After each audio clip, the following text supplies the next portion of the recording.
இயேசுவே உம்மை வணங்குகிறோம், எம் வாழ்வை உமக்கு அளிக்கின்றோம், உம்மை அன்பு செய்கின்றோம். இன்று தாயாம் திரு அவை கன்னி மரியா திரு அவையின் அன்னை என்னும் நாளை நினைவு கூர்ந்து சிறப்பிக்கிறது.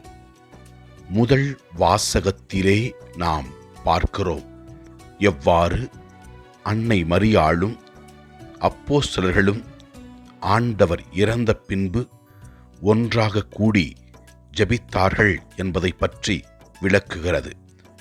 முதல் வாசகத்திலே நாம் இவ்வாறு வாசிக்கின்றோம்.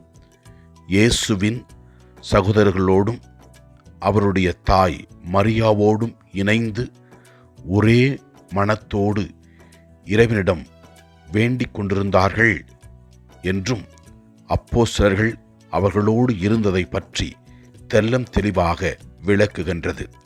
அன்னை மரியாள் இயேசுவோடு இருந்தார். இயேசு இறந்த பின்பு திருத்துதர்களோடு இருந்து செயல்பட்டார். அவர் நம் அனைவருக்கும் தாயாக திகழ்கின்றார். நற்செய்தி வாசகத்திலே நாம் இவ்வாறு வாசிக்கின்றோம்.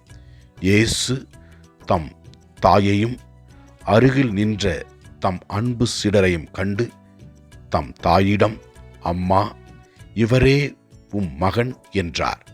பின்னர் தம் சீடரிடம், இவரே உம் தாய் என்றார்.